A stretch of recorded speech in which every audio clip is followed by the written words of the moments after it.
Hello ಎಲ್ರಿಗೂ ನಮಸ್ಕಾರ. Welcome back to my YouTube channel. ನಾನು ಮನ್ಸಾ. ನಾನಿವತ್ತು ಮಧ್ಯಾಹ್ನದಿಂದ ವ್ಲಾಗ್ನ ಶುರು ಮಾಡ್ಕೊಂಡಿದ್ದೀನಿ. ಸೊ ಇವಾಗ ಟೈಮ್ ಆಗಲೇ 11:15 ಆಗಿದೆ. ಸ್ವಲ್ಪ ಬೇಗನೆ ಹೋಗಬೇಕು ಇವತ್ತು ಸ್ಕೂಲ್ ಹತ್ರ. ಏನಕ್ಕೆ ಅಂದರೆ ಇವತ್ತು ಪೇರೆಂಟ್ಸ್ ಮೀಟಿಂಗ್ ಇದೆ. ನನ್ನ ಚಿಕ್ಕ ಮಗ 12:15 ಬರ್ತಾನಲ್ವ, ಸೊ ಹಾಗಾಗಿ ಅರ್ಧ ಗಂಟೆ ಬೇಗ ಹೇಳಿದ್ದಾರೆ. ದೊಡ್ಡವನಿಗೆ 2 ಗಂಟೆಗೆ ಬರೋಕ್ಕೆ ಹೇಳಿದ್ದಾರೆ, ಯಾಕಂದರೆ ಇಬ್ಬರು ಬೇರೆ ಬೇರೆ ಟೈಮಿಂಗ್ಸ್ ಅಲ್ವಾ. ಸೊ ಹಾಗಾಗಿ ನಾನು ಸ್ವಲ್ಪ ಬೇಗನೆ ಹೋಗ್ತಾ ಇದ್ದೀನಿ. ಇನ್ನು ಬೆಳಗಿನ ತಿಂಡಿಗೆ ನಾನಿವತ್ತು ಮೊಸರು ಒಗ್ಗರಣೆನ ಮಾಡ್ಕೊಂಡಿದ್ದೆ, ಕ್ವಿಕ್ಕಾಗಿ ಆಗುತ್ತೆ ಅಂತ. ಅದ್ರದ್ದೇನಾದರೂ ರೆಸಿಪಿ ಬೇಕು ಅಂತಂದರೆ ರೆಸಿಪಿ ಅಂತ ನನಗೆ ಕಮೆಂಟ್ ಬಾಕ್ಸಲ್ಲಿ ಕಮೆಂಟ್ ಮಾಡಿ, ನಾನು ಆ ರೆಸಿಪಿನ ನಿಮ್ಮ ಜೊತೆ ಶೇರ್ ಮಾಡ್ತೀನಿ. ಹಾಗೆ ಇನ್ನು ಮಧ್ಯಾಹ್ನದ ಅಡುಗೆಗೆ ಬೇರೆ ಏನಾದರೂ ಮಾಡ್ಕೋಬೇಕು, ನೋಡ್ತೀನಿ. ಬರ್ತಾ ಸ್ಕೂಲಿಂದ ಅವನನ್ನು ಕರ್ಕೊಂಬರ್ತಾ ಹಾಗೆ ಏನಾದರೂ ತೊಗೊಂಡು ಬರ್ತೀನಿ. ಸೊ ನಾನು ಸ್ಕೂಲಿಂದ ಕರ್ಕೊಂಡು ಬಂದು ಆಮೇಲೆ ವ್ಲಾಗ್ನ ಮತ್ತೆ ಕಂಟಿನ್ಯೂ ಮಾಡ್ತೀನಿ.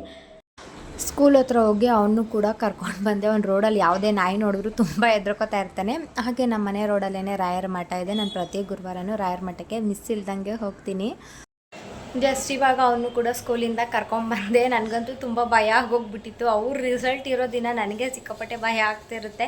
ಮಾರ್ಕ್ಸ್ ಎಲ್ಲ ಹೆಂಗೆ ತೆಗ್ದಿರ್ತಾರೋ, ಏನಾದರೂ ಹೇಳ್ತಾರೇನೋ ಅಂತ. ಬಟ್ ಅದೇ ತುಂಬ ಚೆನ್ನಾಗಿ ಮಾರ್ಕ್ಸ್ ಎಲ್ಲ ತೆಗ್ದಿದ್ದಾನೆ. ತುಂಬಾ ಖುಷಿ ಆಯಿತು. ನಾನು ಆಗಲೇ ನಮ್ಮ ಮನೆಯವ್ರಿಗೂ ಫೋನ್ ಮಾಡಿ ಹೇಳ್ಬಿಟ್ಟೆ, ಯಾಕಂದರೆ ನನ್ನ ಚಿಕ್ಕ ಮಗ ಸ್ವಲ್ಪ ಡಲ್ ಇದ್ದ ಆ್ಯಕ್ಚುಲಿ. ಈ ಇಯರು ಸಿಕ್ಕಾಪಟ್ಟೆ ಆ್ಯಕ್ಟಿವ್ ಆಗಿಬಿಟ್ಟಿದ್ದಾನೆ. ಸೊ ಹಾಗಾಗಿ ತುಂಬಾ ಖುಷಿ ಆಯಿತು ನನಗೆ. ಅವ್ರ ಮೇಡಮು ಅಷ್ಟೇ, ಏನಿಲ್ಲ ತುಂಬ ಚೆನ್ನಾಗಿ ಓದ್ತಿದ್ದಾನೆ, ಬರೀತಿದ್ದಾನೆ ಅಂತ ಹೇಳಿದ್ರು.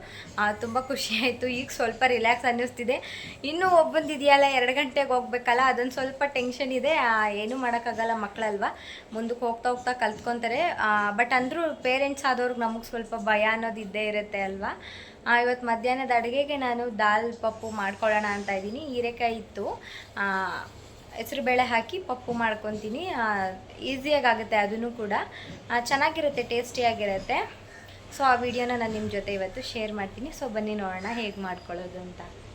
ಮೊದಲಿಗೆ ನಾನಿಲ್ಲಿ ಹೀರೆಕಾಯಿನ ಸಣ್ಣ ಸಣ್ಣದಾಗಿ ಕಟ್ ಮಾಡ್ಕೊತಾ ಇದ್ದೀನಿ. ನಾನಿಲ್ಲಿ 2 ಮೀಡಿಯಮ್ ಸೈಜ್ ಟೊಮೊಟೊನೂ ಕೂಡ ತೆಗೆದಿಟ್ಕೊಂಡಿದ್ದೀನಿ. ತುಂಬಾ ಚೆನ್ನಾಗಿರುತ್ತೆ ಇದು ಟೇಸ್ಟ್ ಅಂತೂ. ಆಗ ಇವಾಗ ಹೆಸರುಬೇಳೆನ ಮೊದಲೇ ತೊಳೆದಿಟ್ಕೊಂಡಿದ್ದೆ, ಅದನ್ನು ನಾನು ಕುಕ್ಕರ್ಗೆ ಹಾಕೋತಾ ಇದ್ದೀನಿ. ಹಾಗೆ ಕಟ್ ಮಾಡಿ ಇಟ್ಕೊಂಡಿದ್ದಂಥ ಹೀರೆಕಾಯಿನೂ ಕೂಡ ಸೇರಿಸ್ಕೊತಾ ಇದ್ದೀನಿ. ಈಗ ಅದು ಬೇಯೋದಕ್ಕೆ ಎಷ್ಟು ನೀರು ಬೇಕೋ ಅಷ್ಟನ್ನು ನೋಡಿಕೊಂಡು ನೀರನ್ನ ಸೇರಿಸ್ಕೊಂಡು ಒಂದು ಚಿಟಿಕೆಯಷ್ಟು ಅರಿಶಿನದ ಪುಡಿನ ನಾನು ಕೂಗಿಸ್ಕೊಳ್ಳೋದಕ್ಕೆ ಹಾಕೋತಾ ಇದ್ದೀನಿ. ಇವಾಗ ಕುಕ್ಕರ್ ಲಿಡ್ನ ಕ್ಲೋಸ್ ಮಾಡಿ ಒಂದು 3ರಿಂದ 4 ವಿಷಲ್ ಕೂಗಿಸ್ಕೊತೀನಿ.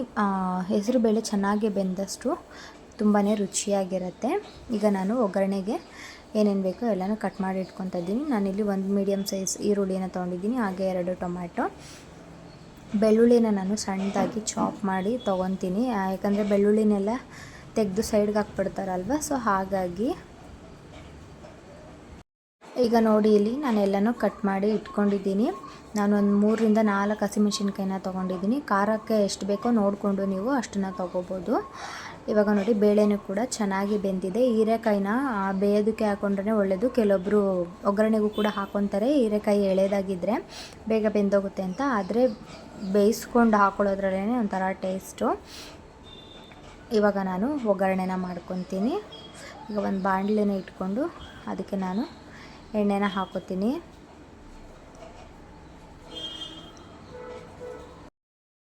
ಎಣ್ಣೆ ಕಾದ ನಂತರ ಒಂದು ಸ್ವಲ್ಪ ಸಾಸಿವೆನ ಸೇರಿಸ್ಕೊತೀನಿ. ಸಾಸಿವೆ ಚೆನ್ನಾಗಿ ಸಿಡಿತಾ ಇದ್ದಂಗೆ ಜೀರಿಗೆನೂ ಕೂಡ ಹಾಕೋತೀನಿ. ಜೀರಿಗೆನ ಹಾಕೋಬೇಕು, ಟೇಸ್ಟು ತುಂಬಾ ಚೆನ್ನಾಗಿರುತ್ತೆ. ಇವಾಗ ನಾನು ಹಸಿಮೆಣ್ಸಿನ್ಕಾಯಿನ ಹಾಕೊತೀನಿ. ಖಾರಕ್ಕೆ ನಿಮ್ಗೆ ಎಷ್ಟು ಬೇಕೋ ಅಷ್ಟು ನೋಡ್ಕೊಂಡು ಹಾಕ್ಕೊಳ್ಳಿ. ಹಾಗೆ ಬೆಳ್ಳುಳ್ಳಿನೂ ಸಣ್ಣದಾಗಿ ಕಟ್ ಮಾಡಿ ಇಟ್ಕೊಂಡಿದ್ದೆ, ಅದನ್ನು ಕೂಡ ಹಾಕ್ಕೊಂಡು 1-2 ನಿಮಿಷ ಚೆನ್ನಾಗಿ ಫ್ರೈ ಮಾಡ್ಕೋಬೇಕಾಗತ್ತೆ. ಈಗ ನಾನು ಅದಕ್ಕೆ ಕರಿಬೇವನ್ನ ಹಾಕ್ಕೊತಾ ಇದ್ದೀನಿ. ಕರಿಬೇವು ಹಾಕೋದ್ರಿಂದ ಟೇಸ್ಟು ಸಖತ್ತಾಗಿರುತ್ತೆ. ಈಗ ನೋಡಿ, ಕಟ್ ಮಾಡಿ ಇಟ್ಕೊಂಡಿದ್ದಂಥ ಈರುಳ್ಳಿನ ಹಾಕ್ಕೊಂಡು ಈರುಳ್ಳಿ ಕಲರ್ ಚೇಂಜ್ ಆಗೋವರೆಗೂ ಚೆನ್ನಾಗಿ ಫ್ರೈ ಮಾಡ್ಕೋಬೇಕಾಗುತ್ತೆ. ಯಾವುದೇ ಸಾಂಬಾರಿಗೆ ಆದರೂ ಅಷ್ಟೇ ಈರುಳ್ಳಿ ಕಲರ್ ಚೇಂಜ್ ಆದಷ್ಟು ಸಾಂಬಾರು ಟೇಸ್ಟು ತುಂಬಾ ಚೆನ್ನಾಗಿರುತ್ತೆ. ಈಗ ಕಟ್ ಮಾಡಿ ಇಟ್ಕೊಂಡಿದ್ದಂಥ ಟೊಮೊಟೊನೂ ಕೂಡ ಹಾಕ್ಕೊಂಡು ಟೊಮೊಟೊ ಸಾಫ್ಟ್ ಆಗೋವರೆಗೂ ಚೆನ್ನಾಗಿ ಫ್ರೈ ಮಾಡ್ಕೋಬೇಕಾಗತ್ತೆ. ಈಗ ಟೊಮೊಟೊ ಸಾಫ್ಟಾಗಿ ಬೆಂದಿದೆ. ನಾವು ಬೇಯಿಸ್ಕೊಂಡಿದ್ದಂಥ ಹೆಸರುಬೇಳೆ ಹಾಗೆ ಹೀರೆಕಾಯಿನ ಸೇರಿಸ್ಕೊತಾ ಇದ್ದೀನಿ. ನಾನು ಸೇರಿಸ್ಕೊಂಡು ಒಂದು ಸತಿ ಚೆನ್ನಾಗಿ ಮಿಕ್ಸ್ ಮಾಡ್ಕೋಬೇಕು. ಮಿಕ್ಸ್ ಮಾಡಿಕೊಂಡು ನಿಮಗೆ ನೀರು ಎಷ್ಟು ಬೇಕೋ ಅಷ್ಟನ್ನು ನೋಡಿಕೊಂಡು ಹಾಕ್ಕೊಳ್ಳಿ. ತುಂಬ ತೆಳುವಾಗಿ ಮಾಡಿಕೊಂಡ್ರೂ ಪರವಾಗಿಲ್ಲ, ಯಾಕಂದರೆ ಹೆಸರುಬೇಳೆ ಅಲ್ವಾ, ಅದು ಗಟ್ಟಿ ಆಗ್ತಾ ಬರುತ್ತೆ. ಈಗ ನಾನು ಸ್ವಲ್ಪ ಕೊತ್ತಂಬರಿ ಸೊಪ್ಪು ಹಾಗೆ ರುಚಿಗೆ ತಕ್ಕಷ್ಟು ಉಪ್ಪನ್ನು ಹಾಕ್ಕೊತೀನಿ. ಉಪ್ಪನ್ನು ನೀವು ನೋಡಿಕೊಂಡು ಹಾಕ್ಕೊಳ್ಳಿ. ಈಗ ಹೆಸರುಬೇಳೆ ದಾಲ್ ರೆಡಿ ಆಯಿತು. ತುಂಬಾ ಚೆನ್ನಾಗಿರುತ್ತೆ, ಟೇಸ್ಟ್ ಅಂತೂ ತುಂಬ ಚೆನ್ನಾಗಿತ್ತು. ನಮ್ಮ ಮನೇಲಂತೂ ಎಲ್ಲರೂ ಇಷ್ಟಪಟ್ಟು ಚೆನ್ನಾಗಿ ತಿಂದರು. ನಾನು ಇದ್ರ ಜೊತೆಗೆ ಚಪಾತಿನ ಮಾಡ್ಕೊಂಡಿದ್ದೆ ಒಂದೆರಡು. ನಮ್ಮ ಯಜಮಾನ್ರು ನಂಗೆ ಚಪಾತಿ ಬೇಡ ರೈಸ್ ಹಾಕು ಅಂತಂದರು. ಸೊ ಅವ್ರಿಗೆ ರೈಸ್ ಹಾಕ್ಕೊಟ್ಟು ನಾನು ಚಪಾತಿನ ಮಾಡ್ಕೊಂಡಿದ್ದೆ. ಚಪಾತಿ ಜೊತೆಗೆ ಇಡ್ಲಿ ಜೊತೆಗೂ ಕೂಡ ಇದ್ರ ಕಾಂಬಿನೇಷನ್ ತುಂಬ ಚೆನ್ನಾಗಿರುತ್ತೆ. ನಮ್ಮ ಮನೆಯವ್ರಿಗೆ ರೈಸ್ ಜೊತೆಗೆ ಹಾಕ್ಕೊಟ್ಟಿದ್ದೆ. ಹಾಗೆ ಇವತ್ತು ಮ್ಯಾಚ್ ಇತ್ತು ಅಂಥೇಳಿ ಅವ್ರು ಊಟ ಮಾಡೋ ಟೈಮಲ್ಲಿ ಫೋನ್ ಇಟ್ಕೊಂಡು ಮ್ಯಾಚ್ ನೋಡ್ಕೊಂಡು ಊಟ ಮಾಡ್ತಾಯಿದ್ದಾರೆ. ನಾನು ಈ ಕಡೆ ಚಪಾತಿ ಹಾಗೆ ಸ್ವಲ್ಪ ರೈಸ್ನ ಹಾಕ್ಕೊಂಡೆ. ಚಪಾತಿ ಮೇಲೆ ಆಗಲಿ ಮುದ್ದೆ ಜೊತೆಗೆ ಆಗಲಿ ಸ್ವಲ್ಪ ರೈಸ್ನ ಊಟ ಮಾಡಬೇಕು ಅಂತ ಹೇಳ್ತಾರೆ. ಸೊ ಹಾಗಾಗಿ ನನ್ನ ಮಗನಿಗೂ ಹಾಕ್ಕೊಟ್ಟೆ, ಅವನು ಕೂಡ ಕೂತ್ಕೊಂಡು ತಿಂತಾಯಿದ್ದೆ. ನಾವು 3 ಜನನೂ ಒಟ್ಟಿಗೆ ಕೂತ್ಕೊಂಡು ಊಟ ಮಾಡಿದ್ವಿ. ನಮ್ಮ ಮನೆಯವ್ರದ್ದಂತೂ ಯಾವಾಗಲೂ ಒಂದೇ ಡೈಲಾಗು, ಸ್ಕೂಲ್ ಹತ್ರ ಇವತ್ತು ಪೇರೆಂಟ್ಸ್ ಮೀಟಿಂಗಿದೆ ಹೋಗಿ ಬನ್ನಿ, ಹೋಗಲ್ಲ ಹೋಗ್ಬಾ, ಹೋಗಲ್ಲ ಹೋಗ್ಬಾ ಅನ್ನೋದೇನೆ ಅವರು. ಸೊ ಇವಾಗ ಊಟ ಎಲ್ಲ ಮುಗಿಸ್ಕೊಂಡು ನಾನು ಸ್ಕೂಲ್ ಹತ್ರ ಹೊರಟಿದ್ದೀನಿ. 2:30 ಆಗಿಬಿಟ್ಟಿದೆ, ಒಂದು ಹಾಫ್ ಆನ್ ಅವರ್ ಅಲ್ಲ. ಸೊ ಏನೂ ಆಗಲ್ಲ, ಹೊರಟಿದ್ದೀನಿ ನಾನು ಇವಾಗ. ಮತ್ತು ನಾನು ಸ್ಕೂಲಿಂದ ಬಂದು ನಿಮಗೆ ಸಿಗ್ತೀನಿ. ಅವನ್ನ ಕರ್ಕೊಂಡು ಸ್ಕೂಲಿಂದ ನಾನು ಕೂಡ ಮನೆ ಹತ್ರ ಬಂದೆ. ಪಾಪ ಅವ್ನು ಯಾಕೋ ಇವತ್ತು ಸ್ವಲ್ಪ ಬೇಜಾರಾಗಿದ್ದ, ಯಾಕೆ ಅಂತ ಗೊತ್ತಿಲ್ಲ. ನೀನು ಗೆದ್ದ ಪಾಸ್ ಅಲ್ಲ, ಗೆದ್ದೆ ಅಂತಾನ ಅದು. ಅಪ್ಪು ಅಣ್ಣ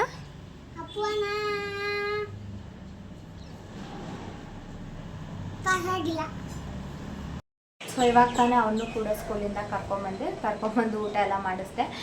ಮಾರ್ಕ್ಸ್ ಆ್ಯಕ್ಚುಲಿ ಒಂದು 5 ಮಾರ್ಕ್ಸ್ ಏನೋ ಕಡಿಮೆ ಆಗಿತ್ತು ಔಟ್ ಆಫ್ ಔಟ್ಗೆ. ಸೊ ಅದಕ್ಕೆ ಅವರಪ್ಪ ಫುಲ್ಲು ಕ್ಲಾಸ್ ತೊಗೊಂಡಿದ್ರು, ಯಾಕೆ ಅಷ್ಟನ್ನು ಯಾಕೆ ಕಡಿಮೆ ಮಾಡಿದ್ಯಾ ಅಂತ. ಬಟ್ ಆದರೆ ಮಕ್ಕಳಲ್ವಾ, ಅಷ್ಟೊಂದು ತುಂಬ ರೂಢಾಗಿ ಮಾತಾಡೋಕ್ಕಾಗಲ್ಲ ನಾವು. ಅಂದರೆ ಅವರು ಸುಮ್ಮನೆ ತಮಾಷೆಗೆ ಅವನನ್ನು ರೇಗ್ಸೋಕ್ಕೋಸ್ಕರ ಆಗಂತ ಅಂದರು. ನಿನ್ನೆ ಪಾರ್ಸಲ್ ಬಂದಿತ್ತು ಅಮೆಝಾನಿಂದ ಮತ್ತು ಫ್ಲಿಪ್ಕಾರ್ಟಿಂದ. ನಾನು ಊರಿಗೆ ಕಿಚನ್ಗೆ ಅಂದ್ಬಿಟ್ಟು ನಲ್ಲಿನ ಬುಕ್ ಮಾಡಿದ್ದೆ ನಾನು. ಸೊ ಅದು ಬಂದಿತ್ತು ನಿನ್ನೆ. ತುಂಬಾ ಚೆನ್ನಾಗಿದೆ ಕ್ವಾಲಿಟಿ. ಆ್ಯಕ್ಚುಲಿ ಇದು 600 ಸಮಥಿಂಗ್ ಏನೋ ಇದೆ. ವರ್ತ್ ಅಂತ ಹೇಳ್ಬೋದು, ನಾವು ಕೊಟ್ಟಿದ್ದಂಥ ಅಮೌಂಟ್ಗೆ ವರ್ತಿದು. ಕಿಚನ್ ಟ್ಯಾಪ್ ಇದೆ ಆ್ಯಕ್ಚುಲಿ, ತುಂಬಾ ಚೆನ್ನಾಗಿದೆ ಕ್ವಾಲಿಟಿ. ಇದ್ರದ್ದೇನಾದರೂ ಲಿಂಕ್ ಬೇಕು ಅಂತಂದರೆ ಕಾಮೆಂಟ್ ಮಾಡಿ, ನಾನು ಆ ಲಿಂಕ್ನ ನಿಮಗೆ ಕಳಿಸ್ಕೊಡ್ತೀನಿ. ಕಿಚನ್ ಟ್ಯಾಪ್ ಆ್ಯಕ್ಚುಲಿ ಇದು ರೊಟೇಟ್ ಆಗುತ್ತೆ. ಇದು 2 ಥರ, ರೈನ್ ಡ್ರಾಪ್ಸ್ ಆಗಿ ನಾರ್ಮಲ್ ಬರುತ್ತಲ್ವ ಆ ಥರ 2 ಥರನೂ ವರ್ಕ್ ಆಗುತ್ತೆ ಇದು. ಸೊ ಜಸ್ಟ್ ಹೀಗೆ ತುಂಬಾ ಚೆನ್ನಾಗಿದೆ. ಕ್ವಾಲಿಟಿನೂ ಅಷ್ಟೇ, ನೋಡ್ತಾ ಇರ್ಬೋದು ನೀವೇನೆ. ಹಾಗೆ ಅದಕ್ಕೆ ಈ ಥರದ್ದು ಒಂದೇನೋ ಥರದ್ದೇನೋ ಕೊಟ್ಟಿದ್ದಾರೆ. ಅಂದರೆ ಇದು ವಾಲ್ಗೆ ಆ್ಯಕ್ಚುಲಿ ಈಗ ಹಾಕೋದು ಅಂತ ಅಂದ್ಕೋತೀನಿ. ಸೊ ಈ ಥರ ಇದೆಲ್ಲ ಕೊಡಿ ಮಾಡೋದು. ನಮ್ಮ ಮನೇಲಿ ಆ್ಯಕ್ಚುಲಿ ನಮ್ಮ ಯಜಮಾನ್ರು ಸ್ಟಾರ್ಟಿಂಗು ಸ್ಟೀಲ್ದೇ ಹಾಕ್ಸಿದ್ರು, ಅದೆಲ್ಲ ತುಕ್ಕಿಡ್ದು ಅದೆಲ್ಲ ಹೋಯ್ತು, ರಸ್ಟ್ ಹಿಡ್ದು ಹೋಗ್ಬಿಟ್ಟಿತ್ತು. ಸೊ ಇವಾಗ ಸದ್ಯಕ್ಕೆ ಪ್ಲಾಸ್ಟಿಕ್ ಹಾಕಿದ್ವಿ, ಸದ್ಯಕ್ಕಿರಲಿ ಅಂತ. ಅದಷ್ಟು ಚೆನ್ನಾಗಿ ಕಾಣಿಸ್ತಿರ್ಲಿಲ್ಲ ಆ್ಯಕ್ಚುಲಿ. ಅಡುಗೆ ಮನೆ ನೋಡಿದ್ರೆ ಅಷ್ಟು ಚೆನ್ನಾಗಿದೆ, ಅದಕ್ಕೆ ಈ ಥರ ಟ್ಯಾಪ್ ಹಾಕೋದು ಅಂತ ಹೇಳ್ಬಿಟ್ಟು ಬುಕ್ ಮಾಡಿಸಿ ತರಿಸಿದ್ದೆ ಇದನ್ನು ನಾನು. ತುಂಬ ಚೆನ್ನಾಗಿದೆ, ವರ್ತ್ ಅಂತಲೇ ಹೇಳ್ಬೋದು. ಹಾಗೆ ಫ್ಲಿಪ್ಕಾರ್ಟಿಂದನೂ ಕೂಡ ಒಂದು ಪಾರ್ಸಲ್ ಬಂದಿತ್ತು. ಅದೇನೆಂದರೆ ಬಾತ್ರೂಮ್ಗೆ ಈ ಥರ ಸ್ಟ್ಯಾಂಡ್ನ ತರ್ಸ್ಕೊಂಡಿದ್ದೆ. ಅಂದರೆ ಸೋಪು ಎಲ್ಲ ಇಟ್ಕೊಳ್ಳೋದಕ್ಕೆ, ಶಾಂಪು ಬಾಟಲ್ಸ್ ಎಲ್ಲ. ಸೊ ನೋಡಿ ಈ ಥರ ತುಂಬಾ ಚೆನ್ನಾಗಿದೆ. ಇದು 153 158 ಏನೋ ಇದೆ. ಇದು ಕೂಡ ವರ್ತ್ ಅಂತಲೇ ಹೇಳ್ಬೋದು. ನೋಡಿ ಈ ಥರ ಕೆಳಗಡೆ 4 ಉಪ್ಪು ಕೊಟ್ಟಿದ್ದಾರೆ. ನೋಡಿ ಈ ಥರ ತುಂಬಾ ಚೆನ್ನಾಗಿದೆ, ನನಗಂತೂ ತುಂಬ ಇಷ್ಟ ಆಯಿತು. ಹಾಗೆ ಈ ಥರ ಸ್ಟಿಕ್ಕರ್ ಕೂಡ ಕೊಟ್ಟಿದ್ದಾರೆ. ಇದು ಆ್ಯಕ್ಚುಲಿ ಸ್ಟಿಕ್ಕರ್ ಇದೆ, ಎಳಿಬೋದು ಇದನ್ನು ಈ ಥರ ತೆಗೆದುಬಿಟ್ಟು ಸ್ಟಿಕ್ ಮಾಡಿಬಿಟ್ಟು 2 ಹುಕ್ ಕೊಟ್ಟಿದ್ದಾರಲ್ವ, ಸೊ ಅದಕ್ಕೆ ಈ ಥರ ಫಿಕ್ಸ್ ಮಾಡೋದಷ್ಟೇ. ತುಂಬ ಅಂದರೆ ತುಂಬಾ ಚೆನ್ನಾಗಿದೆ, ನನಗೆ 2 ಕೂಡ ಇಷ್ಟ ಆಯಿತು. ನೋಡಿ ಈ ಥರ ಸ್ಟಿಕ್ ಮಾಡೋದಷ್ಟೇ. ನಮ್ಮ ಮನೆಯಲ್ಲಿ ಇರಲಿಲ್ಲ ಇದು, ಒಂದು ತೊಗೋಬೇಕು ಅಂತ ಇತ್ತು. ಆ್ಯಕ್ಚುಲಿ ನಾನು ಕಾರ್ನರ್ದು ಬರುತ್ತಲ್ವ ಆ ಥರದ್ದು ನೋಡ್ತಾ ಇದ್ದೆ. ಬಟ್ ಕಾರ್ನರ್ಗೆ ಹಾಕ್ಸೋದಕ್ಕೆ ನಮ್ಮದು ನೀರು ಒಲೆ ಅಂತಾರಲ್ಲ, ಆ ನೀರು ಒಲೆ ಇದೆ. ಸೊ ಅದಕ್ಕೆ ಅದನ್ನು ತೆಗೆಸ್ಬೇಕು ಅಂತ ಅಂದ್ಕೊಂಡಿದ್ವಿ. ಈಗ ತಾನೇ ಗೀಸರ್ ಫಿಟ್ ಮಾಡಿಸಿದ್ದೀವಿ. ಸೊ ಹಾಗಾಗಿ ಅದನ್ನು ತೆಗೆಸಿದ್ಮೇಲೆ ನಾನು ಸೈಡ್ದು ಸ್ಟ್ಯಾಂಡ್ ತೊಗೊತೀನಿ. ಸದ್ಯಕ್ಕೆ ಇದಿರಲಿ ಎಮರ್ಜೆನ್ಸಿಗೆ ಅಂತ ಹೇಳ್ಬಿಟ್ಟು ಇದನ್ನು ಬುಕ್ ಮಾಡಿದ್ದೀನಿ. ಕ್ವಾಲಿಟಿ ಅಂತೂ ತುಂಬಾ ಚೆನ್ನಾಗಿದೆ. ನಿಮಗೇನಾದರೂ ಇದ್ರದ್ದು ಲಿಂಕ್ ಬೇಕು ಅಂತಂದರೆ ಕಮೆಂಟಲ್ಲಿ ಲಿಂಕ್ ಅಂತ ಕಮೆಂಟ್ ಮಾಡಿ, ನಾನು ಈ ಲಿಂಕ್ ನಿಮಗೆ ಕಳಿಸ್ಕೊಡ್ತೀನಿ. ಆ್ಯಕ್ಚುಲಿ ಇದೆರಡನ್ನೂ ಕೂಡ ನಾನು ಊರಿಗೇ ತೊಗೊಂಡಿರೋದು. ಸೊ ಹಾಗಾಗಿ ನಾನು ಊರಿಗೆ ಹೋಗ್ತೀನಿ ನೆಕ್ಸ್ಟ್ ಮಂತ್ ಹಂಗೆ. ಆವಾಗ ನಾನು ಅಲ್ಲಿ ಫಿಟ್ ಮಾಡಿದಾಗ ಹೇಗೆ ಕಾಣಿಸ್ತಿದೆ ಅಂತ ನಾನು ನಿಮಗೆ ತೋರಿಸ್ತೀನಿ. ಎಸ್, ಇದಾಗಿತ್ತು ನನ್ನ ಇವತ್ತಿನ ವ್ಲಾಗ್. ಐ ಹೋಪ್ ಈ ವಿಡಿಯೋ ನಿಮ್ಮೆಲ್ಲರಿಗೂ ಇಷ್ಟ ಆಗಿದೆ ಅಂತ ಅಂದ್ಕೊತೀನಿ. ಇಷ್ಟ ಆಗಿದ್ದರೆ ಲೈಕ್ ಮಾಡಿ, ಶೇರ್ ಮಾಡಿ, ಕಮೆಂಟ್ ಮಾಡಿ, ಹಾಗೆ ನನ್ನ ಚಾನಲ್ನ ಸಬ್ಸ್ಕ್ರೈಬ್ ಮಾಡಿಕೊಂಡು ನನಗೆ ಸಪೋರ್ಟ್ ಮಾಡಿ. ಸೊ ಸಿಗೋಣ ನೆಕ್ಸ್ಟ್ ವಿಡಿಯೋದಲ್ಲಿ. Thank you for watching.